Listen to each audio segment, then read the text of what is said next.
Uttam ముచ్చటే. Irrigation మంత్రి ఇలాకాలో నీళ్లు car Uttam జిల్లాలో ఎండుతున్న పంటలు. మరి కేసీఆర్ ఏం పోసి ఉచ్చబోసి పారబెట్టినాడు కాలువలు. ఏం చేసిండు? వాడు దొంగ కేసీఆర్ అనే దొంగ కట్టిన కాలువలు బుంగలు పడి మొత్తం 1,00,00,000 కోట్ల రూపాయలు ఏట్లే పోసిండు దొంగ. ఇంకా రాస్తున్న సిగ్గు లేకుండా నీకు రాసే ఇలా అన్నారము సుందిలా ఇవన్నీ మునిగినాయంటే నమస్తే తెలంగాణ తేలింది. వీటిని ముగిస్తేనే మీరు తేలిరు. ఇప్పటికైనా నీళ్ళు ఇవ్వకుంటే అన్నదాతల బతకాగమే.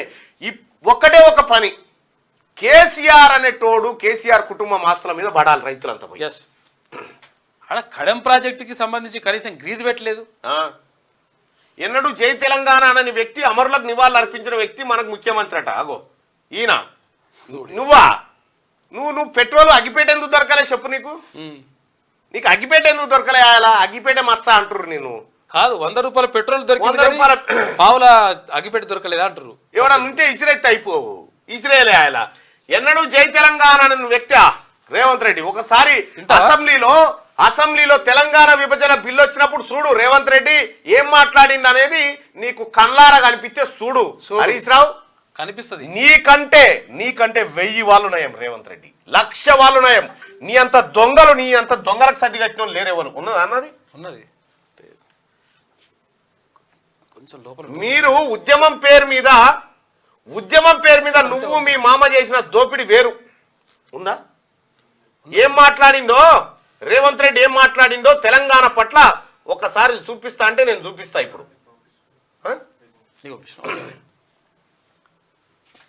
ఇగో చూడు ఒకసారి. తెలంగాణ జన్నడు జై తెలంగాణ అనలేదని హరీష్ రావు అంటుడు. సిగ్గుందా హరీష్ రావు? చూసుకో. ఇగో ఆకలితోనే చస్తాం గాని ఈ అవమానాన్ని, ఈ ఆధిపత్యాన్ని మేము భరించం అధ్యక్ష. తెలంగాణ రాష్ట్రం రావాల్సిందే. తెలంగాణను అవమానించే హక్కు ఆ సభ్యుడికి లేదు. దయచేసి తెలంగాణ ప్రాంతాన్ని, ప్రజల్ని అవమానించే విధంగా మాట్లాడితే మాత్రం సభలో ఇది సమంజసం కాదని మీ ద్వారా మంత్రి గారికి తెలియజేస్తున్నా అధ్యక్ష. ఈ సమైక్య రాష్ట్రంలో ఒక్క ప్రభుత్వ డిగ్రీ కాలేజ్ కూడా 2009 వరకు లేదంటే ఈ సమైక్య రాష్ట్రంలో తెలంగాణ ఎంత నిర్లక్ష్యానికి గురి కాబట్టదో ఒక్కసారి రంగారెడ్డి జిల్లా రికార్డు తిరిగాయండి అధ్యక్ష. తెలంగాణ ప్రజలు కోరలు కాదు, జై తెలంగాణ ప్రజలు కోరుకుంటున్నారు కాబట్టి ప్రజలు వాళ్ళ వెనకాల ప్రయాణించారు తప్ప ప్రజలు తెలంగాణ కోరుకోబట్టే ఈరోజు. హరీష్ రావు ఏమన్నా సిగ్గు అనిపిస్తుందా? నువ్వు చేసిన ఎన్నడు జై తెలంగాణ అనలేదా రేవంత్ రెడ్డి? అసెంబ్లీలో రేవంత్ రెడ్డి చట్టసభను సమర్థవంతంగా ఉపయోగించుడు. ఏడుకొండల వెంకటేశ్వర స్వామి ఉండిలో సగం వాటా మాదే అని చెప్పి నువ్వు ఎన్నడా అన్నరా?